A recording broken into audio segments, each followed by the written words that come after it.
Punjabi radio USA ਸੁਣ ਰਹੇ ਸਾਰੇ ਸਰੋਤਿਆਂ ਨੂੰ ਪਿਆਰ ਸਤਿਕਾਰ ਸੈਨਿਕ ਜਹੀ ਸਤਿ ਸ੍ਰੀ ਅਕਾਲ ਸਭ ਨੂੰ ਜੀ ਨੂੰ ਆਖਦੇ ਹਾਂ। ਸੋ ਪ੍ਰੋਗਰਾਮ ਅਪਡੇਟ ਅਮਰੀਕਾ 'ਚ ਆਪ ਸਭ ਦਾ ਸਵਾਗਤ ਹੈ। ਅੱਜ 8 ਜਨਵਰੀ ਦਿਨ ਸ਼ੁੱਕਰਵਾਰ ਸ਼ਾਮ ਦਾ ਅਪਡੇਟ ਅਮਰੀਕਾ ਲੈ ਕੇ ਹਾਜ਼ਰ ਹਾਂ। ਮੇਰੇ ਨਾਲ ਜੁੜ ਚੁੱਕੇ ਨੇ ਸੈਨ ਹੋਜ਼ੇ ਤੋਂ ਹਰਜੋਤ ਸਿੰਘ ਖਾਲਸਾ ਜੀ। ਨੂੰ ਸਵਾਗਤ ਹੈ। ਸਤਿ ਸ੍ਰੀ ਅਕਾਲ। ਸਤਿ ਸ਼੍ਰੀ ਅਕਾਲ, ਧੰਨਵਾਦ ਜੀ ਆਇਆਂ ਨੂੰ। ਪੰਜਾਬੀ ਰੇਡੀਓ USA ਦੇ ਜਿੰਨੇ ਵੀ ਸਰੋਤੇ ਸਾਡੇ ਸਾਰੇ ਹੀ AM ਸਟੇਸ਼ਨ FM ਸਟੇਸ਼ਨ ਘਰਾਂ ਦੇ ਵਿੱਚ ਰੇਡੀਓ ਸੈਟਸ ਦੇ ਰਾਹੀਂ ਟੈਲੀਫੋਨ ਦੇ ਰਾਹੀਂ ਫੇਸਬੁੱਕ YouTube 'ਤੇ ਲਾਈਵ ਦੇਖ ਰਹੇ ਹੋ ਸੁਣ ਰਹੇ ਹੋ ਸਾਰਿਆਂ ਨੂੰ ਜੀ ਆਇਆਂ ਨੂੰ ਅਤੇ ਬਹੁਤ ਹੀ ਪਿਆਰ ਅਤੇ ਸਤਿਕਾਰ ਭਰੀ ਸਤਿ ਸ਼੍ਰੀ ਅਕਾਲ ਸਰੋਤਿਓ। ਅੱਜ ਜਨਵਰੀ ਦੀ 8 ਤਰੀਕ ਆ, ਦਿਨ ਸ਼ੁੱਕਰਵਾਰ ਆ। ਤੁਹਾਡੇ ਦੀ ਸ਼ਾਮ ਦਾ ਅਪਡੇਟ ਅਮਰੀਕਾ ਪ੍ਰੋਗਰਾਮ ਲੈ ਕੇ ਹਾਜ਼ਰ ਹੋਏ ਹਾਂ। ਪ੍ਰੋਗਰਾਮ ਸ਼ੁਰੂ ਕਰਨ ਤੋਂ ਪਹਿਲਾਂ ਸਾਡੇ ਅੱਜ ਦੇ ਸਪਾਂਸਰਸ ਉਹਨਾਂ ਦਾ ਧੰਨਵਾਦ। ਖਾਲਸਾ ਇੰਸ਼ੋਰੈਂਸ ਏਜੰਸੀ, ਜਿਨ੍ਹਾਂ ਦੇ ਕੋਲੋਂ ਤੁਸੀਂ ਹਰ ਇੱਕ ਤਰੀਕੇ ਦੀ ਇੰਸ਼ੋਰੈਂਸ ਕਰਵਾ ਸਕਦੇ ਹੋ। ਇੰਸ਼ੋਰੈਂਸ ਬਾਰੇ ਪਤਾ ਕਰਨ ਲਈ ਕਾਲ 408 272 2500। Gurdeep Singh Vardi, Clovis, Satnam Singh Shergill, Selma, Amarjeet Singh Fresno, Rajpal Singh, Kulwant Singh Lachhar Bakersfield, Major Singh Sidhu Bakersfield, Amarjeet Singh Jaswinder Kaur Virk Houston, Sandhu ਪਰਿਵਾਰ Fremont, Pritpal Singh Atwal Elk Grove, Darshan Singh Kang Yuba City, Ranjit Singh Fresno, Avtar Singh Manzil Clovis, Manjeet Singh ਫਰੀਮਾਰਟ। ਇਹਨਾਂ ਸਾਰਿਆਂ ਦਾ ਧੰਨਵਾਦ। ਜੇਕਰ ਤੁਸੀਂ ਜਾਂ ਕੋਈ ਹੋਰ ਕਾਰੋਬਾਰ ਇਸ ਪ੍ਰੋਗਰਾਮ ਨੂੰ ਸਪਾਂਸਰ ਕਰਨਾ ਚਾਹੁੰਦੇ ਹੋ, ਸੰਪਰਕ 408 722 7698। ਅੱਜ ਦੀਆਂ ਖਬਰਾਂ ਵੱਲ ਆਈਏ ਤੇ ਜਿਹੜੀ ਖਬਰ ਆ ਰਹੀ ਆ, ਟਵਿੱਟਰ ਕੰਪਨੀ ਨੇ ਪ੍ਰੈਜ਼ੀਡੈਂਟ ਡੋਨਲਡ ਟਰੰਪ ਨੂੰ ਕਹਿੰਦੇ ਵੀ ਪਰਮਾਨੈਂਟਲੀ ਬੈਨ ਕਰ ਦਿੱਤਾ ਆ। ਕਿ ਖਬਰਾਂ ਆ ਰਹੀਆਂ ਸੀਆਂ ਵੀ ਜਨਵਰੀ 17 ਨੂੰ ਫੇਰ ਜਿਹੜਾ ਆ ਇੱਕ ਬਹੁਤ ਵੱਡਾ ਜਿਹੜਾ ਪ੍ਰੋਟੈਸਟ ਹੋ ਸਕਦਾ ਹੈਗਾ। ਤੇ ਟਵਿੱਟਰ ਵਾਲੇ ਕਹਿੰਦੇ ਵੀ ਪ੍ਰੈਜ਼ੀਡੈਂਟ ਡੋਨਲਡ ਟਰੰਪ ਜਿਹੜੇ ਆ ਕੋਈ ਇਸ ਤਰ੍ਹਾਂ ਦੇ ਟਵੀਟ ਕਰ ਸਕਦੇ ਆ ਜਿਹਦੇ ਨਾਲ ਜਿਹੜੀ ਵਾਇਲੈਂਸ ਵੱਧ ਸਕਦੀ ਆ। ਇਸ ਕਰਕੇ ਆਪਾਂ ਉਹਨਾਂ ਦਾ ਅਕਾਊਂਟ ਜਿਹੜਾ ਆ ਉਹ ਬੰਦ ਕਰਨ ਜਾ ਰਹੇ। ਉਹਨਾਂ ਨੇ ਆਲਰੇਡੀ ਬੰਦ ਕਰ ਦਿੱਤਾ ਹੈ। ਜੀ ਬਿਲਕੁਲ। ਜਿਹੜੀਆਂ ਉਹ ਚਰਚਾਵਾਂ ਚੱਲ ਰਹੀਆਂ ਉਹਦੇ ਵਿੱਚ ਲਿਖਿਆ ਆ ਰਿਹਾ ਆ, ਦੱਸਿਆ ਜਾ ਰਿਹਾ ਆ ਵੀ ਹਥਿਆਰ ਲੈ ਕੇ ਜਿਹੜਾ ਆ ਉੱਥੇ 17 ਜਨਵਰੀ ਨੂੰ ਜਿਹੜਾ ਉਹ ਪ੍ਰੋਟੈਸਟ ਕਰਨ ਦੇ ਲਈ ਕੈਪੀਟਲ ਦੇ ਵਿੱਚ ਜਿਹੜਾ ਉਹ ਪਹੁੰਚੋ, ਯਾਨੀ ਕਿ ਹੋਰ ਜ਼ਿਆਦਾ ਤਿਆਰੀ ਦੇ ਨਾਲ ਉਹ ਸੋਚ ਰਹੇ ਹੈਗੇ ਆ। ਇਸ ਜਿਹੜੇ ਆ ਮਸਲੇ ਦੇ ਉੱਤੇ ਵੱਖ-ਵੱਖ ਰਾਏ ਲੋਕਾਂ ਦੀ ਜਿਹੜੀ ਉਹ ਆ ਰਹੀ ਹੈ। ਡੈਮੋਕ੍ਰੇਟ ਪਾਸੇ ਵਾਲੇ ਜਾਂ ਉਹ ਲੈਫਟ ਲੀਨਿੰਗ ਲੋਕ ਆ ਉਸ ਚੀਜ਼ ਦੇ ਉੱਤੇ ਖੁਸ਼ੀ ਮਨਾ ਰਹੇ ਆ ਵੀ ਟਰੰਪ ਹੁਣਾਂ ਦਾ ਜਿਹੜਾ ਟਵਿੱਟਰ ਦਾ ਅਕਾਊਂਟ ਆ ਉਸ ਨੂੰ ਸਸਪੈਂਡ ਕਰ ਦਿੱਤਾ ਗਿਆ ਆ। ਪਰ ਦੂਜੇ ਪਾਸੇ ਜਿਹੜੇ ਰਾਈਟ ਵਿੰਗ ਵਾਲੇ ਆ ਉਹ ਕਹਿ ਰਹੇ ਆ ਵੀ ਇਹ ਫਰੀਡਮ ਆਫ ਸਪੀਚ ਆ, ਉਸ ਨੂੰ ਜਿਹੜਾ ਆ ਉਹ ਰੋਕਿਆ ਜਾ ਰਿਹਾ ਆ। ਇਹਨਾਂ ਦਾ ਆਪਣਾ ਨਿੱਜੀ ਅਕਾਊਂਟ ਬੰਦ ਹੋਣ ਤੋਂ ਬਾਅਦ 'ਚ ਇਹਨਾਂ ਨੇ ਜਿਹੜਾ ਓਫੀਸ਼ੀਅਲ ਅਕਾਊਂਟ ਹੁੰਦਾ ਪ੍ਰੈਜ਼ੀਡੈਂਟ ਦਾ ਉਸ ਦੇ ਉੱਤੋਂ ਜਿਹੜੇ ਆ ਆਪਣਾ ਸਟੇਟਮੈਂਟ ਜਿਹੜਾ ਉਹ ਛੱਡਿਆ। ਉਹ ਕਹਿੰਦੇ ਵੀ ਮੈਂ ਦੱਸ ਹੀ ਰਿਹਾ ਸੀ ਵੀ ਇੱਦਾਂ ਦਾ ਦਿਨ ਜਿਹੜਾ ਇਹ ਆਉਣ ਵਾਲਾ ਆ। ਟਵਿੱਟਰ ਵਾਲੇ 230 ਸੈਕਸ਼ਨ ਦੇ ਕਰਕੇ ਇੱਕ ਹਿਸਾਬ ਦੇ ਨਾਲ ਹੁਣ ਹੰਕਾਰੇ ਜਿਹੜੇ ਹੈਗੇ ਆ ਕਹਿੰਦੇ ਆ ਵੀ ਮੈਂ ਆਲਰੇਡੀ ਕਈ ਹੋਰ ਕੰਪਨੀਆਂ ਨਾਲ ਗੱਲ ਕਰ ਰਿਹਾ ਹਾਂ, ਅਸੀਂ ਆਪਣੀ ਨਵੀਂ ਸਾਈਟ ਜਿਹੜੀ ਆ ਉਹ ਬਣਾਵਾਂਗੇ, ਆਪਣਾ ਜਿਹੜਾ ਪਲੈਟਫਾਰਮ ਉਹ ਤਿਆਰ ਕਰਾਂਗੇ, ਆਪਣੀ ਆਵਾਜ਼ ਜਿਹੜੀ ਉਹ ਬੰਦ ਨਹੀਂ ਹੋਊਗੀ। ਉੱਧਰ ਗੂਗਲ ਨੇ ਜਿਹੜਾ ਇੱਕ ਰਾਈਟ ਵਿੰਗ ਟਵਿੱਟਰ ਦੇ ਆਧਾਰ ਦੇ ਉੱਤੇ ਬਣਿਆ ਹੋਇਆ ਪਲੈਟਫਾਰਮ ਪਾਰਲਰ ਸੀਗਾ ਉਸ ਨੂੰ ਵੀ ਆਪਣੇ ਐਪ ਸਟੋਰ 'ਚੋਂ ਜਿਹੜਾ ਉਹ ਕੱਢ ਦਿੱਤਾ ਆ। ਐਪਲ ਨੇ ਚੇਤਾਵਨੀ ਦਿੱਤੀ ਹੈ ਪਾਰਲਰ ਨੂੰ ਵੀ ਤੁਸੀਂ ਜਿਹੜੀ ਆਪਣੀ ਜਿਹੜੇ ਉੱਥੇ ਰੱਖਿਆ ਜਾਂਦਾ ਜਾਂ ਗੱਲ ਕੀਤੀ ਜਾਂਦੀ ਹੈ, ਜੋ ਲਿਖਿਆ ਜਾਂਦਾ ਆ, ਜੇ ਉਸ ਨੂੰ ਮੋਡਰੇਟਰਸ ਦੇ ਜ਼ਰੀਏ ਨਹੀਂ ਸਹੀ ਢੰਗ ਦੇ ਨਾਲ ਕਰੋਗੇ ਤਾਂ ਫਿਰ ਜਿਹੜਾ ਆ ਉਸ ਕਰਕੇ ਤੁਹਾਨੂੰ ਜਿਹੜਾ ਆ ਉੱਥੋਂ ਅਸੀਂ ਕੱਢ ਸਕਦੇ ਹੈਗੇ ਹਾਂ। ਸੋ ਟਵਿੱਟਰ ਦੇ ਵਿੱਚ ਟਰੰਪ ਉਹਨਾਂ ਦੇ ਸਪੋਰਟਰਸ ਆ ਉਹ ਹੁਣ ਭੱਜ ਕੇ ਕਹਿੰਦੇ ਆ ਪਾਰਲਰ ਵਾਲੇ ਪਾਸੇ ਨੂੰ ਜਿਹੜੇ ਉਹ ਗਏ ਹੈਗੇ ਨੇ। ਸੋ ਇਹ ਇਸ ਟਾਈਮ ਦੇਖਿਆ ਜਾ ਰਿਹਾ। ਟਵਿੱਟਰ ਪਿਛਲੇ ਲੰਮੇ ਸਮੇਂ ਤੋਂ ਜਿਹੜਾ ਆ ਰਾਸ਼ਟਰਪਤੀ ਟਰੰਪ ਦੇ ਹੁਣ ਬਹੁਤ ਸਾਰੇ ਟਵੀਟਸ ਦੇ ਹੇਠਾਂ ਕਹਿ ਲਓ ਵੀ ਚੇਤਾਵਨੀ, ਵਾਰਨਿੰਗ ਜਾਂ ਇੱਦਾਂ ਦੀਆਂ ਚੀਜ਼ਾਂ, ਡਿਸਪਿਊਟ ਕਲੇਮ ਜਾਂ ਇੱਦਾਂ ਦੀਆਂ ਚੀਜ਼ਾਂ ਜਿਹੜੀਆਂ ਉਸਨੇ ਲਿਖਣੀਆਂ ਜਿਹੜੀਆਂ ਉਹ ਸ਼ੁਰੂ ਕਰ ਦਿੱਤੀਆਂ ਸੀਗੀਆਂ। ਇਸ ਦੇ ਵਿੱਚ ਹੁਣ ਕੋਈ ਦੋ ਰਾਏ ਤਾਂ ਨਹੀਂ ਰਹੀ ਵੀ ਟਰੰਪ ਹੁਣਾਂ ਦੀਆਂ ਗੱਲਾਂ ਕਰਕੇ ਭੀੜ ਜਿਹੜੀ ਉੱਥੇ ਭੜਕੀ, ਹਿੰਸਕ ਬਣੀ, ਦੰਗਾਈ ਬਣੀ ਅਤੇ ਉਹਨਾਂ ਨੇ ਜਿਹੜਾ ਕੈਪੀਟਲ ਹਿੱਲ ਦੇ ਵਿੱਚ ਜਿਹੜਾ ਉੱਥੇ ਜਾ ਕੇ ਸੀਜ਼ ਕੀਤਾ। ਕੱਲ੍ਹ ਇੱਕ ਡੋਨਲਡ ਟਰੰਪ ਜੂਨੀਅਰ ਦੀ ਇੱਕ ਵੀਡੀਓ ਜਿਹੜੀ ਉਹ ਸਾਹਮਣੇ ਆਈ ਸੀ ਜਿਸ ਦੇ ਵਿੱਚ ਜਦੋਂ ਲੋਕ ਕੈਪੀਟਲ ਹਿੱਲ ਦੇ ਉੱਤੇ ਚੜ੍ਹ ਕੇ ਜਾ ਰਹੇ ਸੀ ਅਤੇ ਟਰੰਪ ਅਤੇ ਉਹਨਾਂ ਦਾ ਪਰਿਵਾਰ ਉਹ ਸਾਰਾ ਕੁਛ ਦ੍ਰਿਸ਼ ਜਿਹੜਾ ਉੱਥੋਂ ਦੇਖ ਰਿਹਾ ਸੀ ਅਤੇ ਉਹ ਕੁਛ ਲੋਕ ਟਰੰਪ ਪਰਿਵਾਰ ਦੇ ਵਿੱਚ ਉਸ ਦੇ ਉੱਤੇ ਨੱਚ ਵੀ ਰਹੇ ਸੀ। ਜੀ ਅਗਲੀ ਖਬਰ ਵੱਲ ਚੱਲੀਏ। ਜਿਹੜੀ ਨੈਂਸੀ ਪਲੋਸੀ ਆ ਉਹ ਕਹਿੰਦੀ ਵੀ ਡੈਮੋਕ੍ਰੇਟ ਜਿਹੜੇ ਆ ਪਲਾਨ ਕਰ ਰਹੇ ਆ ਵੀ articles of impeachment president Donald Trump ਦੇ ਅਗੇਂਸਟ ਲਿਆਂਦੇ ਜਾਣ ਜੇ ਉਹ ਰਿਜ਼ਾਈਨ ਨਹੀਂ ਦਿੰਦੇ। ਕਹਿੰਦੇ ਵੀ ਮੋਸਟ ਪ੍ਰੋਬਬਲੀ ਨੈਕਸਟ ਵੀਕ ਜਿਹੜੇ ਆ ਇਹ ਆਰਟੀਕਲ ਲੈ ਕੇ ਆਵਾਂਗੇ। ਈਵਨ ਦੋ ਇਹਦੇ ਫਿਰ ਇੱਕ ਵਾਰੀ ਚਾਂਸ ਜਿਹੜੇ ਘੱਟ ਹੀ ਹੋਣਗੇ ਸੈਨੇਟ ਦੇ ਵਿੱਚ, ਕਿਉਂਕਿ ਸਟਿਲ ਸੈਨੇਟ ਦੇ ਵਿੱਚ ਜਿਹੜੇ ਰਿਪਬਲਿਕਨਸ ਆ ਉਹ ਹਜੇ ਵੀ ਪ੍ਰੈਜ਼ੀਡੈਂਟ ਡੋਨਲਡ ਟਰੰਪ ਦੇ ਨਾਲ ਹੀ ਆ ਮੈਜੋਰਿਟੀ 'ਚ। ਅਤੇ ਪਰ ਅਗਰ ਕਾਂਗਰਸ ਦੇ ਵਿੱਚੋਂ ਇੱਕ ਵਾਰੀ ਫੇਰ ਇੰਪੀਚ ਹੁੰਦਾ ਤੇ ਇਹ ਦੂਸਰੀ ਵਾਰੀ ਇੱਕ ਤਰ੍ਹਾਂ ਨਾਲ ਸਿੰਬੋਲਿਕ ਹੋਊਗਾ ਵੀ ਇੱਕ ਪ੍ਰੈਜ਼ੀਡੈਂਟ 2 ਵਾਰੀ ਜਿਹੜਾ ਇੰਪੀਚ ਹੋਇਆ ਕਾਂਗਰਸ ਦੇ ਵਿੱਚੋਂ।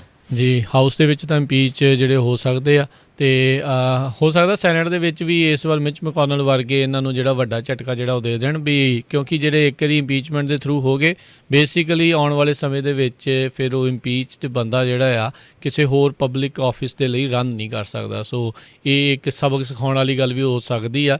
ਯੂ ਨੈਵਰ ਨੋ ਮਿਚ ਮੈਕੋਨਲ ਜਾਂ ਹੋਰ ਉਹਨਾਂ ਦੇ ਜਿਹੜੇ ਅਜਿਹੇ ਸਾਥੀ ਆ ਉਹ ਇਸ ਦੇ ਬਾਰੇ ਜਿਹੜੇ ਉਹ ਕੀ ਸੋਚ ਰਹੇ ਜਿਹੜੇ ਉਹ ਹੋਣਗੇ। ਉੱਧਰ ਅੱਜ ਅਲਾਸਕਾ ਦੀ ਸੈਨੇਟਰ ਲੀਜ਼ਾ ਮੁਰਕੋਸਕੀ ਉਹਨਾਂ ਨੇ ਰਾਸ਼ਟਰਪਤੀ ਟਰੰਪ ਦੇ ਅਸਤੀਫੇ ਦੀ ਜਿਹੜੀ ਆ ਉਹ ਮੰਗ ਕਰ ਦਿੱਤੀ ਹੈਗੀ। ਉਹ ਕਹਿੰਦੇ ਵੀ ਜੋ ਉਹਨਾਂ ਨੇ ਇਹ ਕਾਰਾ ਕਰਵਾਇਆ ਆ ਉਸ ਦੇ ਵਿੱਚ ਇਹਨਾਂ ਦਾ ਪੂਰਾ ਹੱਥ ਸੀਗਾ ਅਤੇ ਕਹਿੰਦੇ ਵੀ ਇੱਕ ਵੀ ਦਿਨ ਹੁਣ ਇਹਨਾਂ ਨੂੰ ਜਿਹੜਾ ਪ੍ਰੈਜ਼ੀਡੈਂਟ ਦੇ ਉੱਤੇ ਨਹੀਂ ਰਹਿਣਾ ਚਾਹੀਦਾ। ਸੋ ਰਾਸ਼ਟਰਪਤੀ ਟਰੰਪ ਦੇ ਲਈ ਆਉਂਦਾ ਜਿਹੜਾ ਭਵਿੱਖ ਇਸੇ ਤਰੀਕੇ ਦੇ ਨਾਲ ਹੀ ਲੱਗ ਰਿਹਾ। ਜਿਹੜੇ ਰਹਿ ਗਏ ਇਹਨਾਂ ਦੇ ਤਕਰੀਬਨ 2 ਹਫ਼ਤੇ ਆ ਵੀ ਆਈਦਰ ਇਹਨਾਂ ਨੂੰ ਰਿਜ਼ਾਈਨ ਦੇ ਲਈ ਜਾਂ ਇੰਪੀਚਮੈਂਟ ਦਾ ਪ੍ਰੈਸ਼ਰ ਇਹਨਾਂ ਦੇ ਉੱਤੇ ਕਾਫੀ ਜ਼ਿਆਦਾ ਜਿਹੜਾ ਉਹ ਪੈਣ ਵਾਲਾ ਹੈਗਾ ਆ। ਉੱਧਰ ਟੈਡ ਕਰੂਜ਼ ਜਿਹੜੇ ਉਹ ਬੋਲੇ ਨੇ, ਕਹਿੰਦੇ ਵੀ ਮੈਂ ਜਿਹੜੇ ਓਬਜੈਕਸ਼ਨ ਕੀਤੀ ਹੈਗੀ ਆ ਉਹਦੇ ਕਰਕੇ ਜਿਹੜੇ ਇਹ ਦੰਗੇ ਆ ਇਹ ਹਿੰਸਾ ਆ ਉਹ ਨਹੀਂ ਭੜਕੀ ਹੈਗੀ। ਉੱਧਰ ਕੁਛ ਕਾਂਗਰਸ ਮੈਨ ਵੂਮਨ ਲਾਅ ਮੇਕਰਸ ਆ ਉਹਨਾਂ ਨੇ ਟੈਡ ਕਰੂਜ਼, ਜੋਸ਼ ਹੌਲੀ ਇਹਨਾਂ ਦਾ ਜਿਹੜੇ ਅਸਤੀਫਿਆਂ ਦੀ ਜਿਹੜੀ ਉਹ ਮੰਗ ਕੀਤੀ ਆ। ਸੋ ਲੀਜ਼ਾ ਮੁਰਕੋਸਕੀ ਜਿਹੜੀ ਉਹ ਪਹਿਲੀ ਸੈਨੇਟਰ ਬਣੀ ਆ ਰਿਪਬਲਿਕਨ ਪਾਰਟੀ ਦੇ ਜਿਹਨੇ ਰਾਸ਼ਟਰਪਤੀ ਟਰੰਪ ਦੇ ਅਸਤੀਫੇ ਦੀ ਮੰਗ ਕੀਤੀ ਆ। ਇੱਕ ਜਾਣੇ ਨੇ ਇੰਪੀਚਮੈਂਟ ਦੀ ਅਤੇ 25th ਆਰਟੀਕਲ ਆ ਉਸ ਦੇ ਵੀ ਹੱਕ ਦੀ ਜਿਹੜੀ ਉੱਧਰੋਂ ਗੱਲ ਕੀਤੀ ਆ। ਸੋ ਕਿਹਾ ਇਹ ਵੀ ਜਾ ਰਿਹਾ ਹੈਗਾ ਆ ਵੀ ਕਾਫੀ ਜ਼ਿਆਦਾ ਦੋ ਫਾੜਤਾ ਜਿਹੜੀ ਕਿਤੇ ਨਾ ਕਿਤੇ ਨਜ਼ਰ ਆ ਰਹੀ ਆ। ਅਤੇ ਹਰਜੋਤ ਸਿੰਘ ਜੀ, ਇਸ ਪੂਰੇ ਸਾਰੇ ਕਾਸੇ ਦੇ ਵਿੱਚ ਜਿਹੜੇ ਵਾਈਸ ਪ੍ਰੈਜ਼ੀਡੈਂਟ ਆ ਉਹ ਪੂਰੀ ਤਰ੍ਹਾਂ ਜਿਹੜੇ ਉਹ ਪਿਸ ਗਏ ਨੇ। 4 ਸਾਲ ਟਰੰਪ ਹੋਣਾ ਦੀ ਹਾਂ ਦੇ ਵਿੱਚ ਹਾਂ ਮਿਲਾਉਂਦੇ ਰਹੇ, ਅਖੀਰ ਦੇ ਵਿੱਚ ਜਦ ਆ ਕੇ ਉਹ ਮਾੜਾ ਜਿਹਾ ਉਹਨਾਂ ਨੇ ਸਟੈਂਡ ਲਿਆ ਆ ਅਤੇ ਹੁਣ ਜਿਹੜੇ ਟਰੰਪ ਹੋਣਾ ਦੇ ਸਪੋਰਟਰ ਆ ਉਹ ਉਹਨਾਂ ਨੂੰ ਵੀ ਆੜੇ ਹੱਥੀ ਲੈ ਰਹੇ ਹੈਗੇ ਆ। ਜੀ, ਅਗਲੀ ਖਬਰ ਵੱਲ ਚੱਲੀਏ। ਕਹਿੰਦੇ ਵੀ ਜਿਸ ਤਰ੍ਹਾਂ 2024 ਦੇ ਵਿੱਚ ਇੱਕ ਤਰ੍ਹਾਂ ਨਾਲ ਪ੍ਰੈਜ਼ੀਡੈਂਟ ਡੋਨਲਡ ਟਰੰਪ ਦਾ ਜਿਹੜਾ ਰਿਪਬਲਿਕਨ ਪਾਰਟੀ ਵੱਲੋਂ ਨੋਮੀਨੇਸ਼ਨ ਸਲੈਮ ਡੰਕ ਹੀ ਸੀ, ਪਰ ਜੋ ਕੁਝ ਹੁਣ ਜੂਨ 6 ਨੂੰ ਵਾਪਰਿਆ ਇਸਨੇ ਕਾਫੀ ਕੁਛ ਚੇਂਜ ਕਰ ਦਿੱਤਾ ਹੈਗਾ। ਪ੍ਰੈਜ਼ੀਡੈਂਟ ਡੋਨਲਡ ਟਰੰਪ ਨੂੰ 74 ਮਿਲੀਅਨ ਵੋਟਸ ਮਿਲੀਆਂ, ਕਹਿੰਦੇ ਪਈ most of any Republican in the history of the country. ਜੋ ਬਾਈਡਨ ਉਹਨਾਂ ਨੂੰ 81 ਮਿਲੀਅਨ ਦੇ ਕਰੀਬ ਜਿਹੜੀਆਂ ਵੋਟਸ ਮਿਲੀਆਂ ਹੈਗੀਆਂ। 2024 ਦੇ ਵਿੱਚ ਉਹਨਾਂ ਦੇ ਪੂਰੇ ਚਾਂਸ ਸੀ ਪ੍ਰੈਜ਼ੀਡੈਂਟ ਕੈਂਡੀਡੇਟ ਦੇ, ਕਿਉਂਕਿ ਕਹਿੰਦੇ ਵੀ ਜਿਹੜੇ ਜੋ ਬਾਈਡਨ ਆ ਉਹ ਲੱਗਦਾ ਨਹੀਂ ਇਲੈਕਸ਼ਨ ਲੜਨਗੇ ਅਤੇ ਕਮਲਾ ਹੈਰਿਸ ਸੀ। ਅਤੇ ਦੂਸਰੇ ਪਾਸੇ ਜਿਹੜੇ 79% ਪ੍ਰੈਜ਼ੀਡੈਂਟ ਟਰੰਪ ਦੇ ਜਿਹੜੇ ਸਪੋਰਟਰਸ ਆ ਉਹ ਚਾਹੁੰਦੇ ਆ ਵੀ ਉਹ ਦੁਬਾਰਾ ਫਿਰ 2024 ਦੇ ਵਿੱਚ ਰਨ ਕਰਨ, ਜਿਹੜਾ ਕਿ ਆਲਮੋਸਟ 58 ਮਿਲੀਅਨ ਵੋਟਸ ਬਣਦੀਆਂ ਹੈਗੀਆਂ। ਕਹਿੰਦੇ ਵੀ ਪ੍ਰੈਜ਼ੀਡੈਂਟ ਰੀਗਨ ਤੋਂ ਬਾਅਦ ਪ੍ਰੈਜ਼ੀਡੈਂਟ ਡੋਨਲਡ ਟਰੰਪ ਪਹਿਲੇ ਇਹ ਰਿਪਬਲਿਕਨ ਪ੍ਰੈਜ਼ੀਡੈਂਟ ਆ ਜਿਨ੍ਹਾਂ ਦਾ ਜਿਹੜਾ ਪੂਰਾ ਸਮਾਂ ਆ ਬਹੁਤ ਹੀ ਵਧੀਆ ਰਿਹਾ, ਐਕਸੈਪਟ ਉਹਨਾਂ ਦੇ ਬਿਹੇਵੀਅਰ ਤੋਂ ਜੇ ਦੇਖਿਆ ਜਾਵੇ। ਅਤੇ ਪਰ ਹੁਣ ਜਿਹੜਾ ਜਿਹੜੀ ਜਨਵਰੀ 6 ਵਾਲੀ ਇੰਸੀਡੈਂਟ ਹੋਈ ਆ ਇਹ ਤੋਂ ਬਾਅਦ ਜਿਹੜੇ ਇਹ ਚਾਂਸਿਸ ਕਾਫੀ ਡਿਮ ਲੱਗਦੇ ਆ। ਬਾਕੀ ਕੀ ਕੁਛ ਚੇਂਜ ਹੁੰਦਾ ਇਹ ਆਉਣ ਵਾਲੇ ਸਮੇਂ ਦੇ ਵਿੱਚ ਪਤਾ ਲੱਗੂਗਾ। ਜੀ, ਆਈ ਡੋਂਟ ਨੋ ਕਿੱਦਾਂ ਜਿਹੜਾ ਹਰਜੋਤ ਸਿੰਘ ਜੀ ਵਧੀਆ ਰਿਹਾ ਆ। ਨੇਤਾ ਇਹ ਦਿਨ ਤਾਂ ਹਫ਼ਤੇ 'ਚ 200-300 ਵਿਵਾਦ ਜਿਹੜੇ ਅਕਸਰ ਇਹਨਾਂ ਦੇ ਜਿਹੜੇ ਉਹ ਛਿੜੇ ਹੀ ਜਿਹੜੇ ਕਿਤੇ ਨਾ ਕਿਤੇ ਉਹ ਰਹਿੰਦੇ ਸੀਗੇ। ਅਗਲੀ ਜਿਹੜੀ ਗੱਲ ਕਰਦੇ ਜੀ, ਇਹ ਪੈਂਟਾਗਨ ਨੇ ਜਿਹੜਾ ਹੁਣ ਦੱਸਿਆ ਵੀ ਜਿਹੜੀ ਕੈਪੀਟਲ ਪੁਲਿਸ ਆ ਉਹਨਾਂ ਨੂੰ ਜਦੋਂ ਜਦੋਂ ਉੱਥੋਂ ਦੀ ਮੇਅਰ ਨੇ ਆਖਿਆ ਸੀਗਾ ਵੀ ਜਿਹੜੇ ਨੈਸ਼ਨਲ ਗਾਰਡ ਆ ਘੱਲੋ ਵੀ ਉੱਥੇ ਪ੍ਰੋਟੈਸਟ ਜਿਹੜਾ ਉਹ ਹੋਣ ਜਾ ਰਿਹਾ ਆ, ਅਤੇ ਕਹਿੰਦੇ ਕੈਪੀਟਲ ਪੁਲਿਸ ਨੇ ਆਪ ਜਿਹੜਾ ਇਨਕਾਰ ਕਰ ਦਿੱਤਾ ਸੀਗਾ ਵੀ ਸਾਨੂੰ ਇਸ ਪ੍ਰੋਟੈਸਟ ਦੇ ਲਈ ਨੈਸ਼ਨਲ ਗਾਰਡ ਦੀ ਜ਼ਰੂਰਤ ਨਹੀਂ ਹੈਗੀ। ਉਸ ਤੋਂ ਬਾਅਦ ਦੇ ਵਿੱਚ ਜਿਹੜੇ ਆ ਇਹ ਜਦੋਂ ਸੀਜ਼ ਦੇ ਅੰਡਰ ਆ ਗਿਆ ਸੀ ਕੈਪੀਟਲ ਹਿੱਲ ਜਿਹੜੇ ਆ ਇਹ ਜਿਹੜੇ ਦੰਗਾਈਆਂ ਦੇ ਕਰਕੇ, ਉਸ ਤੋਂ ਬਾਅਦ ਦੇ ਵਿੱਚ ਨੈਸ਼ਨਲ ਗਾਰਡ ਆ ਪੈਂਟਾਗਨ ਤੋਂ ਜਿਹੜੇ ਉਹ ਘੱਲੇ ਗਏ ਸੀ। ਤਕਰੀਬਨ 1100 ਕਹਿੰਦੇ ਬਾਅਦ 'ਚ ਨੈਸ਼ਨਲ ਗਾਰਡ ਜਿਹੜੇ ਉਹ ਆਏ ਸੀਗੇ। ਸੋ ਇਹ ਜਿਹੜੀ ਚੀਜ਼ ਆ ਉਹ ਸਾਹਮਣੇ ਆ ਰਹੀ ਆ। ਸੋ ਕੈਪੀਟਲ ਹਿੱਲ ਦਾ ਜਿਹੜੀ ਪੁਲਿਸ ਆ ਉਸ ਦੇ ਉੱਤੇ ਹੁਣ ਬਹੁਤ ਵੱਡੇ ਜਿਹੜੇ ਪ੍ਰਸ਼ਨ ਚਿੰਨ੍ਹ ਜਿਹੜੇ ਉਹ ਹੈਗੇ ਆ ਵੀ ਕੀ ਕੁਛ ਹੋ ਰਿਹਾ। ਅਤੇ ਕੱਲ੍ਹ ਜਦੋਂ ਇਹ ਹੁਣ ਹੁਣ ਪਰਸੋਂ ਦੀ ਇਹ ਘਟਨਾ ਜਿਹੜੀ ਵਾਪਰ ਚੁੱਕੀ ਸੀ। ਕੱਲ੍ਹ ਉਹਨਾਂ ਨੇ ਕਈ ਫੁੱਟ ਹੁਣ ਬਾਹਰ ਨੂੰ ਜਾ ਕੇ ਕੈਪੀਟਲ ਹਿੱਲ ਤੋਂ ਬਾਅਦ ਦੇ ਵਿੱਚ ਹੁਣ ਪੱਕੇ ਬੈਰੀਅਰ ਜਿਹੜੇ ਆ ਉਹ ਲਗਾ ਦਿੱਤੇ ਆ। ਜਿੱਦਾਂ ਉੱਦਣ ਹੀ ਮੈਂ ਜ਼ਿਕਰ ਕੀਤਾ ਸੀਗਾ ਵੀ 9/11 ਤੋਂ ਬਾਅਦ ਦੇ ਵਿੱਚ ਜਿਸ ਤਰੀਕੇ ਦੇ ਨਾਲ ਅਮਰੀਕਾ ਦੀ ਏਅਰਪੋਰਟ ਸਿਕਿਉਰਿਟੀ ਦੇ ਵਿੱਚ ਵੱਡੀ ਪੱਧਰ ਦੇ ਉੱਤੇ ਤਬਦੀਲੀ ਆਈ ਹੈ, ਜਿਸ ਤੋਂ ਅਜੇ ਤੱਕ ਵੀ ਕਈ ਲੋਕ ਤੰਗ ਪਰੇਸ਼ਾਨ ਨੇ। ਇਹ ਹੁਣ ਆਉਣ ਵਾਲੇ ਸਮੇਂ ਦੇ ਵਿੱਚ ਵਾਸ਼ਿੰਗਟਨ DC ਦੇ ਵਿੱਚ ਵੀ ਇੱਦਾਂ ਦੀਆਂ ਚੀਜ਼ਾਂ ਜਿਹੜੀਆਂ ਉਹ ਦੇਖਣ ਨੂੰ ਮਿਲਣਗੀਆਂ। 1814 ਸਨ ਤੋਂ ਬਾਅਦ 'ਚ ਪਹਿਲੀ ਵਾਰੀ ਅਮਰੀਕਾ ਦੇ ਇਤਿਹਾਸ ਦੇ ਵਿੱਚ ਕੈਪੀਟਲ ਬਿਲਡਿੰਗ ਆ ਉਸ ਨੂੰ ਬਰੀਚ ਕੀਤਾ ਗਿਆ ਸੀ। ਉਸ ਟਾਈਮ ਦੇ ਉੱਤੇ ਜਿਹੜੀ ਬ੍ਰਿਟਿਸ਼ ਆ ਉਹਨਾਂ ਨੇ ਵਾਈਟ ਹਾਊਸ ਦੇ ਨਾਲ ਕੈਪੀਟਲ ਬਿਲ ਅਤੇ ਟਰੈਜਰੀ ਡਿਪਾਰਟਮੈਂਟ ਆ ਉਸ ਨੂੰ ਜਿਹੜਾ ਉਹ ਸਾੜ ਦਿੱਤਾ ਸੀ, ਬਿਲਡਿੰਗ ਜਿਹੜੀਆਂ ਉਹ ਤਬਾਹ ਕਰ ਦਿੱਤੀਆਂ ਸੀ। ਅਤੇ ਇਸ ਵਾਰ ਸਿਟਿੰਗ ਪ੍ਰੈਜ਼ੀਡੈਂਟ ਦੇ ਆਖੇ ਲੱਗ ਕੇ ਉਹਨਾਂ ਦੇ ਹੀ ਜਿਹੜੇ ਸਪੋਰਟਰਸ ਆ ਉਹ ਉਸ ਜਿਹੜੀ ਆ ਬਿਲਡਿੰਗ ਆ ਉਸ ਨੂੰ ਬਰੀਚ ਜਿਹੜਾ ਉਹ ਕਰ ਗਏ। ਅਤੇ ਜਿਸ ਤੋਂ ਬਾਅਦ ਦੇ ਵਿੱਚ ਉਹ ਜਿਹੜੇ ਆ ਇੱਕ ਵੀਡੀਓ ਦੇ ਵਿੱਚ ਕਹਿੰਦੇ ਯੂ ਆਰ ਸਪੈਸ਼ਲ ਪੀਪਲ ਅਤੇ ਤੁਸੀਂ ਹੁਣ ਘਰ ਜਾਓ ਪੀਸ ਦੇ ਵਿੱਚ। ਪਰ ਉਸ ਤੋਂ ਬਾਅਦ ਦੇ ਵਿੱਚ ਅਗਲੇ ਦਿਨ ਉਹਨਾਂ ਨੂੰ ਫਿਰ ਆਪਣੀ ਹਾਰ ਜਿਹੜੀ ਆ ਉਹ ਮੰਨਣੀ ਹੀ ਪੈ ਗਈ। ਜੀ, ਅਗਲੀ ਖਬਰ ਵੱਲ ਚੱਲੀਏ। ਜਿਸ ਤਰ੍ਹਾਂ ਡੈਮੋਕ੍ਰੇਟਸ ਸਾਰੇ ਖੁਸ਼ੀ ਵੀ ਮਨਾ ਰਹੇ ਆ ਵੀ ਸਾਡੇ ਹੁਣ ਸੈਨੇਟ 'ਚ ਮੈਜੋਰਟੀ ਹੋ ਜਾਊਗੀ ਕਮਲਾ ਹੈਰਿਸ ਦੇ ਨਾਲ, ਪਰ ਅੱਜ ਡੈਮੋਕ੍ਰੇਟਿਕ ਸੈਨੇਟਰ ਮੈਨਸ਼ਨ ਜਿਹੜੇ ਆ ਉਹਨਾਂ ਨੇ ਇਹ ਕਹਿ ਦਿੱਤਾ ਵੀ ਜਿਹੜੇ ਜੇ $2000 ਲੋਕਾਂ ਨੂੰ ਡਾਇਰੈਕਟ ਪੇਮੈਂਟ ਦੇਣ ਦੀ ਗੱਲ ਹੁੰਦੀ ਆ ਮੈਂ ਉਹਦੇ ਅਗੇਂਸਟ ਹੋਊਂਗਾ। ਅਤੇ ਉਹ ਕਹਿੰਦੇ ਟਾਰਗੇਟਡ ਬੇਸਡ ਜਿਹੜੀਆਂ ਪੇਮੈਂਟਸ ਹੋਣੀਆਂ ਚਾਹੀਦੀਆਂ, ਨਾ ਕਿ ਹਰ ਇੱਕ ਨੂੰ $2000 ਜਿਹੜੇ ਦਿੱਤੇ ਜਾਣ। ਜਿਹੜੇ ਜੋ ਮੈਨਸ਼ਨ ਹੈਗੇ ਆ ਇਹ ਡੈਮੋਕ੍ਰੇਟ ਸੈਨੇਟਰ ਆ ਅਤੇ ਇਹ ਕਾਫੀ ਕੰਜ਼ਰਵੇਟਿਵ ਆ ਡੈਮੋਕ੍ਰੇਟਿਕ ਪਾਰਟੀ ਦੇ ਵਿੱਚ ਵੀ। ਸੋ ਲੱਗਦਾ ਨਹੀਂ ਪਈ ਜਿਹੜੀ $2000 ਦੀ ਵੀ ਗੱਲਬਾਤ ਹੋਈ, ਕਿਉਂਕਿ ਜੇ ਉਹਨਾਂ ਦੀ 50-50 ਹੈਗੀ ਆ ਮੈਜੋਰਟੀ ਅਤੇ ਇੱਕ ਡੈਮੋਕ੍ਰੇਟ ਵੀ ਅਗੇਂਸਟ ਹੋਇਆ ਅਤੇ ਇਹ ਬਿੱਲ ਫਿਰ ਜਿਹੜਾ ਪਾਸ ਨਹੀਂ ਹੋਊਗਾ। ਜੀ, ਅਤੇ ਜੇ ਉੱਧਰੋਂ ਰਿਪਬਲਿਕਨ ਕੋਈ ਇੱਕ ਆ ਗਿਆ ਫਿਰ ਇਹ ਜਿਹੜਾ ਹੋ ਸਕਦਾ। So you never know. ਜਿਹੜੇ ਕੁਛ ਜਿਹੜੇ ਕੰਜ਼ਰਵੇਟਿਵ ਜਿੱਦਾਂ ਡੈਮੋਕਰੇਟ ਹੁੰਦੇ ਆ ਉੱਦਾਂ ਹੀ ਕੁਛ ਜਿਹੜੇ ਅਜਿਹੀਆਂ ਥਾਵਾਂ ਦੇ ਉੱਤੇ ਜਿਹੜੇ ਰਿਪਬਲਿਕਨ ਵੀ ਜਿਹੜੇ ਹੁੰਦੇ ਆ ਜਿਨ੍ਹਾਂ ਨੂੰ ਵਿੱਚ ਵਿਚਾਲੇ ਇਹਨਾਂ ਚੀਜ਼ਾਂ ਦੀ ਜ਼ਰੂਰਤ ਪੈ ਸਕਦੀ ਆ। ਜਿੱਦਾਂ ਹੁਣ ਲੀਜ਼ਾ ਮਰਕੋਸਕੀ ਨੇ ਪ੍ਰੈਜ਼ੀਡੈਂਟ ਦੇ ਅਸਤੀਫੇ ਦੀ ਮੰਗ ਕੀਤੀ ਆ। ਸੋ ਯੂ ਨੈਵਰ ਨੋ ਅਜਿਹੇ ਲੋਕ ਜਿਹੜੇ ਕਿਸ ਪਾਸੇ ਵੱਲ ਨੂੰ ਜਿਹੜੇ ਉਹ ਭੁਗਤ ਸਕਦੇ ਆ। ਪਰ ਕਾਫੀ ਜਿਹੜਾ ਮੁਸ਼ਕਲ ਜਿਹੜਾ ਦੌਰ ਆ ਜਿਹੜਾ ਪ੍ਰੈਜ਼ੀਡੈਂਟ ਇਲੈਕਟ ਜੋ ਬਾਈਡਨ ਦੇ ਲਈ ਰਹੂਗਾ।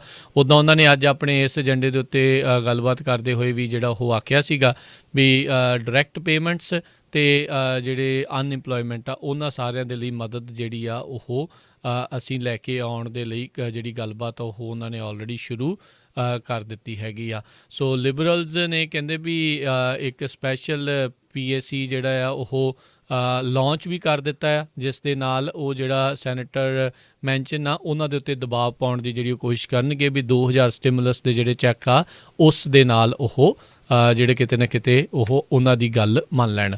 ਉੱਧਰ ਜਿਹੜਾ ਹਰਜੋਤ ਸਿੰਘ ਜੀ ਅੱਜ ਜਿਹੜੇ ਪ੍ਰੈਜ਼ੀਡੈਂਟ ਇਲੈਕਟ ਜੋ ਬਾਈਡਨ ਆ ਉਹ ਫਿਰ ਪੱਤਰਕਾਰਾਂ ਦੇ ਰੂਬਰੂ ਹੋਏ।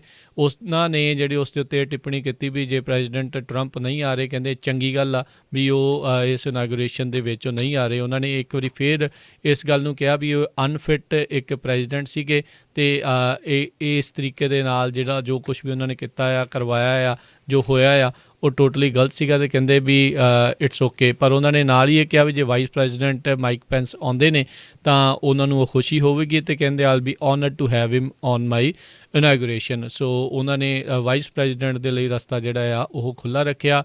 ਮਿਚ ਮਕੋਨਲ ਦੇ ਲਈ ਵੀ ਉਹਨਾਂ ਨੇ ਜਿਹੜੇ ਚੰਗੇ ਸ਼ਬਦ ਜਿਹੜੇ ਬੋਲੇ, ਉਹਨਾਂ ਨੇ ਕਿਹਾ ਵੀ ਜੋ ਉਹਨਾਂ ਨੇ ਸੈਨੇਟ ਦੇ ਵਿੱਚ ਬੋਲਿਆ ਸੀਗਾ ਉਹ ਵੀ ਇਹ ਬਾਅਦ ਦੇ ਵਿੱਚ ਡੈਮੋਕ੍ਰੇਸੀ ਸਪਾਇਰਲ ਡੈਥ ਦੇ ਵਿੱਚ ਜਿਹੜੀ ਉਹ ਚਲੇ ਜਾਊਗੀ, ਉਸ ਦੇ ਲਈ ਉਹਨਾਂ ਨੇ ਉਹਦੀ ਵਧਾਈ ਉਹਨਾਂ ਨੂੰ ਦਿੱਤੀ ਵੀ ਚੰਗੀ ਤੁਸੀਂ ਜਿਹੜਾ ਸਟੈਂਡ ਉਸ ਚੀਜ਼ ਦੇ ਉੱਤੇ ਲੈ ਲਿਆ ਹੈਗਾ ਆ।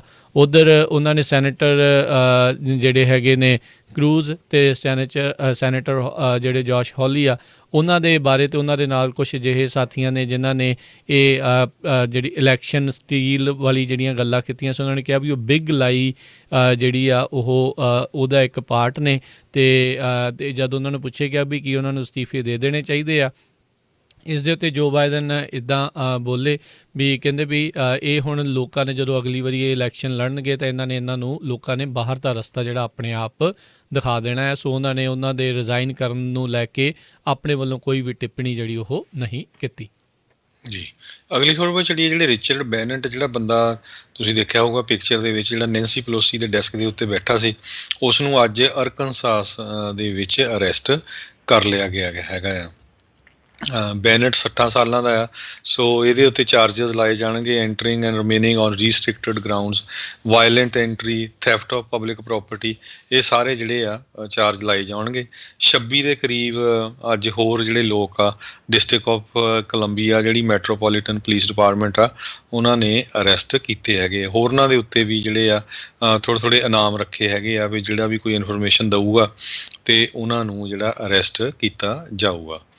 ਜੀ, ਅਗਲੀ ਜਿਹੜੀ ਹਰਜੋਤ ਸਿੰਘ ਜੀ ਗੱਲ ਕਰਦੇ ਜਾਈਏ, ਅੱਜ ਜਿਹੜੇ ਕੈਪੀਟਲ ਪੁਲਿਸ ਦਾ ਆਫਿਸਰ ਇਸ ਹਿੰਸਾ ਦੇ ਵਿੱਚ ਮਾਰਿਆ ਗਿਆ ਸੀਗਾ, ਆਫਿਸਰ ਜਿਹੜੇ ਸਿਡਨਿਕ, ਇਹ ਇੱਕ ਤਾਂ ਇਰਾਕ ਦੇ ਜਿਹੜੇ ਆ ਆਰਮੀ ਦੇ ਵੈਟਰਨ ਜਿਹੜੇ ਉਹ ਰਹੇ ਸੀਗੇ ਅਤੇ ਕਹਿੰਦੇ ਵੀ ਇਹਨਾਂ ਦੇ ਕਰਕੇ ਨੈਂਸੀ ਪਲੋਸੀ ਨੇ ਕਿਹਾ ਵੀ ਕੈਪੀਟਲ ਬਿਲਡਿੰਗ ਦੇ ਜਿਹੜੇ ਝੰਡੇ ਆ ਅਮਰੀਕਾ ਦੇ ਉਹ ਹਾਫ ਸਟਾਫ ਦੇ ਉੱਤੇ ਕੀਤੇ ਜਾਣ। ਅਤੇ ਹੁਣ ਨਾਲ ਇਹ ਵੀ ਜਿਹੜੀ ਮੰਗ ਉੱਠ ਰਹੀ ਆ ਵੀ ਜਿਹੜੇ ਕੈਪੀਟਲ ਪੁਲਿਸ ਦੇ ਜਿਹੜੇ ਆਫਿਸਰ ਬ੍ਰਾਇਨ ਸਿਕਨਿਕ ਨੇ ਇਹਨਾਂ ਨੂੰ ਕੈਪੀਟਲ ਦੇ ਵਿੱਚ ਲਾਈ ਜਿਹੜਾ ਕਰਨਾ ਚਾਹੀਦਾ, ਯਾਨੀ ਕਿ ਮਰਨ ਉਪਰੰਤ ਜਿਹੜਾ ਆ ਉਹ ਇੱਥੇ ਇਹਨਾਂ ਨੂੰ ਇੱਕ ਹਿਸਾਬ ਦੇ ਨਾਲ ਰੱਖਿਆ ਜਾਣਾ ਚਾਹੀਦਾ ਆ। ਸੋ ਇਹ ਬਹੁਤ ਕਿਤੇ ਨਾ ਕਿਤੇ ਵੱਡੀ ਜਿਹੜੀ ਗੱਲ ਹੁੰਦੀ ਆ ਵੀ ਜੇ ਕਿਸੇ ਨੂੰ ਸਟੇਟ ਦੇ ਵਿੱਚ ਇਸ ਤਰੀਕੇ ਦੇ ਨਾਲ ਮਰਨ ਉਪਰੰਤ ਜਿਹੜਾ ਉਹ ਰੱਖਿਆ ਜਾਵੇ। ਜੀ, ਅਗਲੀ ਖਬਰ ਕੈਲੀਫੋਰਨੀਆ ਤੋਂ ਆ ਰਹੀ ਹੈ, ਜਿੱਥੇ ਕਿ ਕੈਲੀਫੋਰਨੀਆ ਵਾਲੇ ਹੁਣ ਕਰੋਨਾ ਵਾਇਰਸ ਵੈਕਸੀਨੇਸ਼ਨ ਨੂੰ ਸਪੀਡ ਅਪ ਕਰ ਰਹੇ ਆ, ਵੱਧ ਤੋਂ ਵੱਧ ਜਿਹੜਾ ਲੋਕਾਂ ਨੂੰ ਦਿੱਤੇ ਜਾ ਸਕਣ, ਪਰ ਹਜੇ ਵੀ ਜਿਹੜੀ ਕੁਆਂਟੀਟੀ ਆ ਉਹ ਪੂਰੀ ਪਹੁੰਚ ਨਹੀਂ ਰਹੀ। ਅਤੇ ਦੂਸਰੇ ਪਾਸੇ ਜਿਹੜੇ ਪ੍ਰੈਜ਼ੀਡੈਂਟ ਇਲੈਕਟ ਜੋ ਬਾਈਡਨ ਆ ਉਹਨਾਂ ਦੀ ਜਿਹੜੀ ਟ੍ਰਾਂਜੀਸ਼ਨ ਟੀਮ ਆ ਉਹਨਾਂ ਨੇ ਇਹ ਕਿਹਾ ਵੀ ਜਨਵਰੀ 20 ਤੋਂ ਬਾਅਦ ਜਿੰਨੇ ਵੀ ਉੱਥੇ ਉਹਨਾਂ ਨੇ ਹੋਰ ਜਿਹੜੇ ਰੱਖੇ ਹੋਏ ਹੈਗੇ ਵੈਕਸੀਨ ਉਹਨਾਂ ਨੂੰ ਇਮੀਡੀਏਟਲੀ ਜਿਹੜਾ ਆ ਲੋਕਾਂ ਤੱਕ ਪਹੁੰਚਾ ਦਿੱਤਾ ਜਾਏਗਾ, ਕਿਉਂਕਿ ਕਹਿੰਦੇ ਵੀ ਹੁਣ ਕਈ ਸੈਕੰਡ ਸ਼ਾਟ ਦੇ ਲਈ ਉਹ ਰੱਖੇ ਹੋਏ ਹੈਗੇ ਆ। ਕੈਲੀਫੋਰਨੀਆ ਦੇ ਗਵਰਨਰ ਗੈਬਨ ਨਿਊਸਮ ਨੇ ਵੀ ਫੈਡਰਲ ਏਜੰਸੀਆਂ ਦੇ ਕੋਲ ਜਿਹੜੀ ਆ ਮਿਹਨਤ ਕੀਤੀ ਆ ਵੀ ਸਾਨੂੰ ਜਲਦੀ ਤੋਂ ਜਲਦੀ ਜਿਹੜਾ ਆ ਡੋਜ਼ਸ ਭੇਜੀਆਂ ਜਾਣ। ਕੈਲੀਫੋਰਨੀਆ ਨੇ ਹੁਣ ਤੱਕ 6,52,000 ਡੋਜ਼ਸ ਜਿਹੜੀਆਂ ਵੈਕਸੀਨ ਦੀਆਂ ਉਹ ਲਾਈਆਂ ਆ ਅਤੇ 32% 2.1 ਮਿਲੀਅਨ ਦੀਆਂ ਡੋਜ਼ਸ ਸਿਰਫ ਰਿਸੀਵ ਹੋਈਆਂ, ਜਦ ਕਿ 2.1 ਮਿਲੀਅਨ ਜਿਹੜੀਆਂ ਡੋਜ਼ਸ ਰਿਸੀਵ ਹੋਣੀਆਂ ਚਾਹੀਦੀਆਂ ਸੀਗੀਆਂ। ਜੀ ਉਧਰ ਗੱਲ ਕਰਦੇ ਜਾਈਏ, ਆਪਾਂ ਕੈਲੀਫੋਰਨੀਆ 'ਚ ਰਹਿੰਦੇ ਜਾਈਏ ਤਾਂ ਕਹਿੰਦੇ ਵੀ ਗਵਰਨਰ ਗੈਵਿਨ ਨਿਊਸਮ ਆ ਉਸ ਨੂੰ ਰੀਕਾਲ ਕਰਨ ਦੇ ਲਈ ਆਲਰੇਡੀ 1 ਮਿਲੀਅਨ ਸਿਗਨੇਚਰ ਕੈਲੀਫੋਰਨੀਆ 'ਚ ਇਕੱਠੇ ਜਿਹੜੇ ਉਹ ਹੋ ਚੁੱਕੇ ਆ। ਮਿਡ ਮਾਰਚ ਤਾਈਂ 5 ਲੱਖ ਹੋਰ ਇਸ ਪਟੀਸ਼ਨ ਦੇ ਉੱਤੇ ਜੇ ਸਿਗਨੇਚਰ ਜਿਹੜੇ ਹੁੰਦੇ ਆ ਅਤੇ ਫਿਰ ਇਹਨਾਂ ਦੀ ਰੀਕਾਲ ਦੀ ਜਿਹੜੀ ਕਾਰਵਾਈ ਆ ਉਹ ਸ਼ੁਰੂ ਹੋ ਸਕਦੀ ਆ। ਸੋ ਓਵਰਆਲ 1.5 ਮਿਲੀਅਨ ਜਿਹੜੇ ਆ ਲੋਕਾਂ ਦੇ ਸਾਈਨ ਮਿਡ ਮਾਰਚ ਤੱਕ ਜਿਹੜੇ ਉਹ ਚਾਹੀਦੇ ਨੇ, ਜਿਹਦੇ ਨਾਲ ਫਿਰ ਮਿਡ ਈਅਰ ਇਲੈਕਸ਼ਨ ਜਿਹੜੀ ਆ ਉਹ ਟ੍ਰਿਗਰ ਹੋ ਸਕਦੀ ਆ। ਸੋ ਕਹਿੰਦੇ ਵੀ ਲੋਕ ਲਾਊਡ ਐਂਡ ਕਲੀਅਰ ਜਿਹੜੇ ਉਹ ਬੋਲ ਰਹੇ ਨੇ ਵੀ ਜਿਹੜੇ ਗਵਰਨਰ ਨਿਊਸਮ ਆ ਉਹਨਾਂ ਨੂੰ ਜਿਹੜਾ ਆ ਰੀਕਾਲ ਕਰਨਾ ਚਾਹੀਦਾ ਹੈਗਾ ਆ। ਸੋ ਇਹ ਜਦੋਂ ਇੱਕ ਵਾਰੀ ਸਾਈਨ ਇਕੱਠੇ ਹੋ ਜਾਣਗੇ, ਜੇ 1.5 ਮਿਲੀਅਨ ਹੋ ਜਾਂਦੇ ਆ, ਫਿਰ ਉਸ ਤੋਂ ਬਾਅਦ ਦੇ ਵਿੱਚ ਸਾਈਨਸ ਦੀ ਵੈਰੀਫਿਕੇਸ਼ਨ ਵੀ ਕਹਿੰਦੇ ਆ ਉਹ ਕੀਤੀ ਜਾਂਦੀ ਆ, ਕਿਉਂਕਿ ਇੱਦਾਂ ਹੀ ਇੱਕ ਵਾਰੀ ਕੈਲੀਫੋਰਨੀਆ ਨੂੰ 2-3 ਹਿੱਸਿਆਂ ਦੇ ਵਿੱਚ ਸੂਬਿਆਂ 'ਚ ਵੰਡਣ ਵਾਲਿਆਂ ਨੇ ਵੀ ਸਾਈਨ ਕਰਵਾਏ ਸੀ। ਬਾਅਦ ਦੇ ਵਿੱਚ ਇਹ ਪਤਾ ਲੱਗਾ ਸੀ ਵੀ ਉਹਨਾਂ ਦੇ ਜਿਹੜੇ ਕਈ ਸਾਈਨ ਆ ਉਹ ਨਕਲੀ ਨਿਕਲੇ, ਜਿਹਦੇ ਕਰਕੇ ਬਾਅਦ ਦੇ ਵਿੱਚ ਉਹ ਬੈਲਟ ਦੇ ਉੱਤੇ ਜਿਹੜਾ ਉਹ ਨਹੀਂ ਸੀ ਜਿਹੜੇ ਉਹ ਆ ਸਕੇ। ਸੋ ਗ੍ਰੇ ਡੇਵਿਸ 2003 ਦੇ ਵਿੱਚ ਜਿਹੜੇ ਉਹ ਰੀਕਾਲ ਕੀਤੇ ਗਏ ਸੀ। ਕਹਿੰਦੇ USA ਦੇ ਵਿੱਚ 1921 ਤੋਂ ਬਾਅਦ ਦੇ ਵਿੱਚ ਉਹ ਪਹਿਲੇ ਗਵਰਨਰ ਜਿਹੜੇ ਉਹ ਬਣੇ ਸੀਗੇ ਜਿਨ੍ਹਾਂ ਨੂੰ ਰੀਕਾਲ ਕੀਤਾ ਗਿਆ ਸੀ। ਗ੍ਰੇ ਡੇਵਿਸ ਦੇ ਰੀਕਾਲ ਤੋਂ ਬਾਅਦ ਦੇ ਵਿੱਚ ਉਸ ਟਾਈਮ ਦੇ ਉੱਤੇ ਪਹਿਲੀ ਵਾਰੀ ਕਾਫੀ ਸਮੇਂ ਬਾਅਦ ਕੈਲੀਫੋਰਨੀਆ ਦੇ ਵਿੱਚ ਰਿਪਬਲਿਕਨ ਗਵਰਨਰ ਆਏ ਸੀ, ਜਿਹੜੇ ਕਿ ਮੂਵੀ ਸਟਾਰ ਆਰਨਲਡ ਸ਼ਵਾਜ਼ਨੇਗਰ ਸੀਗੇ। ਸੋ ਉਸ ਤੋਂ ਬਾਅਦ ਦੇ ਵਿੱਚ ਅਜੇ ਤੱਕ ਕੋਈ ਰਿਪਬਲਿਕਨ ਗਵਰਨਰ ਜਿਹੜਾ ਆ ਉਹ ਕੈਲੀਫੋਰਨੀਆ ਦੇ ਇਤਿਹਾਸ ਦੇ ਵਿੱਚ ਜਿਹੜਾ ਉਹ ਨਹੀਂ ਆਇਆ ਹੈਗਾ। ਪਰ ਜਿਹੜੇ ਗੈਵਿਨ ਨਿਊਸਮ ਨੂੰ ਰੀਕਾਲ ਕਰਨ ਦੀਆਂ ਜਿਹੜੀਆਂ ਕੋਸ਼ਿਸ਼ਾਂ ਆ ਉਹ ਲਗਾਤਾਰ ਹਵਾ ਜਿਹੜੀਆਂ ਆ ਉਹ ਫੜ ਰਹੀਆਂ ਨੇ। ਜੀ, ਸੋ ਬਿਲਕੁਲ ਜਿਹੜੀ ਕੈਲੀਫੋਰਨੀਆ ਦੀ ਇਕੋਨਮੀ ਕਹਿੰਦੇ ਵੀ ਬਹੁਤ ਹਰਟ ਹੋ ਰਹੀ ਹੈਗੀ ਆ। ਬਹੁਤ ਸਾਰੇ ਲੋਕ ਜਿਹੜੇ ਗਵਰਨਰ ਗੈਬਨ ਨਿਊਸਮ ਦੇ ਇਸ ਕਰਕੇ ਅਗੇਂਸਟ ਆ ਵੀ ਜਿਹੜਾ ਸ਼ਟਡਾਊਨ ਕਿੰਨੀ ਵਾਰ ਕੀਤਾ ਹੈਗਾ ਆ ਉਹਦੇ ਨਾਲ ਇਕੋਨਮੀ ਜਿਹੜੀ ਆ ਹਰਟ ਹੋ ਰਹੀ ਆ। ਕਹਿੰਦੇ ਵੀ ਆਉਣ ਵਾਲੇ ਮਹੀਨਿਆਂ ਦੇ ਵਿੱਚ ਜਿਹੜੇ ਕੈਲੀਫੋਰਨੀਆ ਦੇ ਹਾਲਤ ਕਾਫੀ ਮਾੜੇ ਹੋ ਸਕਦੇ ਆ, ਕਿਉਂਕਿ ਕਾਫੀ ਜ਼ਿਆਦਾ ਘਾਟੇ ਦੇ ਵਿੱਚ ਜਿਹੜੀ ਗਵਰਨਮੈਂਟ ਆ ਉਹ ਜਾ ਸਕਦੀ ਆ। ਅਨਪਲਾਈਮੈਂਟ ਦੇ ਵੀ ਜਿਹੜੇ ਫਿਗਰ ਆਏ ਆ ਜੇ ਦੇਖਿਆ ਜਾਵੇ, ਕਹਿੰਦੇ ਵੀ ਕੈਲੀਫੋਰਨੀਆ ਕਰਕੇ ਜਿਹੜੀ ਆ ਅਨਪਲਾਈਮੈਂਟ ਦੇ ਫਿਗਰਸ ਉਹ ਜ਼ਿਆਦਾ ਹੈਗੇ ਆ। ਜੋਬ ਗਰੋਥ ਰੇਟ ਕਾਫੀ ਜਿਹੜਾ ਘਟਿਆ ਹੈਗਾ ਕੈਲੀਫੋਰਨੀਆ ਦੇ ਵਿੱਚ। ਜੀ, ਓਵਰਆਲ 1.5 ਲੱਖ ਜਿਹੜੇ ਆ ਘੱਟ ਜੌਬਸ ਜਿਹੜੀਆਂ ਉਹ ਕ੍ਰੀਏਟ ਹੋਈਆਂ। ਸੋ ਲਗਾਤਾਰ ਅਨਇੰਪਲੋਇਮੈਂਟ ਦੇ ਆંકੜੇ ਵਧੇ। ਓਬਵੀਅਸਲੀ ਹਰਜੋਤ ਸਿੰਘ, ਜੇ ਪਾਪੂਲੇਸ਼ਨ ਜ਼ਿਆਦਾ ਲੋਕ ਕੰਮ ਕਰਦੇ ਸੀ ਅਤੇ ਜੇ ਬਿਜ਼ਨਸ ਬੰਦ ਹੋ ਰਹੇ ਆ ਅਤੇ ਜੌਬ ਜਿਹੜੀਆਂ ਲੋਕਾਂ ਦੀਆਂ ਜਾ ਰਹੀਆਂ, ਸੋ ਆਟੋਮੈਟਿਕਲੀ ਕੈਲੀਫੋਰਨੀਆ ਦਾ ਯੋਗਦਾਨ ਉਸ ਅਨਇੰਪਲੋਇਮੈਂਟ ਦੇ ਵਿੱਚ ਵੱਧ ਜਿਹੜਾ ਉਹ ਰਿਹਾ ਹੈਗਾ ਆ। ਅਤੇ ਸਮਾਂ ਆਪਣੇ ਅੱਜ ਦੇ ਪ੍ਰੋਗਰਾਮ ਦਾ ਜਿਹੜਾ ਹੁਣ ਇੱਥੇ ਹੀ ਜਿਹੜਾ ਉਹ ਸਮਾਪਤ ਹੈਗਾ ਆ। ਜਾਣ ਤੋਂ ਪਹਿਲਾਂ ਦੱਸਦੇ ਜਾਈਏ, ਅੱਜ ਡਾਓ ਜੋਨਸ ਦੇ ਵਿੱਚ ਜਿਹੜਾ 57 ਪੁਆਇੰਟਾਂ ਦਾ ਵਾਧਾ ਹੋਇਆ। 31,098 ਦੇ ਉੱਤੇ ਇਹ ਬੰਦ ਹੋਇਆ ਡਾਓ ਜੋਨਸ। ਨੈਸਡੈਕ ਦੇ ਵਿੱਚ 134 ਪੁਆਇੰਟ ਵਧੇ, 13,202 ਦੇ ਉੱਤੇ ਇਹ ਕਲੋਜ਼ ਹੋਇਆ। ਜਿਹੜਾ S&P ਦੇ ਵਿੱਚ 21 ਪੁਆਇੰਟ ਵਧੇ, 3,824 ਦੇ ਉੱਤੇ ਇਹ ਬੰਦ ਹੋਇਆ। ਸੋਨੇ ਦੀ ਕੀਮਤ $1,849 ਪ੍ਰਤੀ ਆਊਂਸ ਰਹੀ। ਇੱਕ $1 ਦੀ ਕੀਮਤ ਕੈਨੇਡਾ ਦੇ $1.26 ਦੇ ਬਰਾਬਰ ਰਹੀ ਹੈ। ਇਸੇ ਤਰ੍ਹਾਂ ਇੱਕ $1 ਦੀ ਕੀਮਤ ਇੰਡੀਆ ਦੇ 73 ਰੁਪਏ 38 ਪੈਸੇ ਦੇ ਬਰਾਬਰ ਰਹੀ ਆ। ਸੋ ਇੱਕ ਵਾਰੀ ਫੇਰ ਜਿੰਨੇ ਵੀ ਸਾਡੇ ਪੰਜਾਬੀ ਰੇਡੀਓ USA ਦੇ ਸਰੋਤੇ ਆ, ਵੱਧ ਤੋਂ ਵੱਧ YouTube ਚੈਨਲ ਨੂੰ ਸਬਸਕ੍ਰਾਈਬ ਕਰੋ।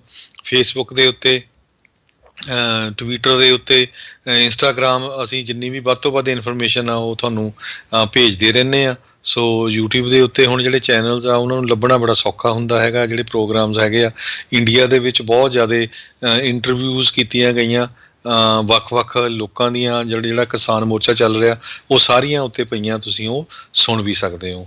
ਅਤੇ ਕੱਲ੍ਹ ਸਵੇਰ ਨੂੰ ਜਿਹੜਾ ਬਹੁਤ ਹੀ ਸਪੈਸ਼ਲ ਪ੍ਰੋਗਰਾਮ ਜਿਹੜਾ ਇਮੀਗ੍ਰੇਸ਼ਨ ਵਾਲਾ ਹੁੰਦਾ, ਸੋ ਸਾਰਿਆਂ ਨੂੰ ਬੇਨਤੀ ਹੈ ਜਦੋਂ ਤੁਸੀਂ ਕਾਲ ਕਰਦੇ ਨਾ, ਅਰਲੀ ਕਾਲ ਕਰ ਲਿਆ ਕਰੋ।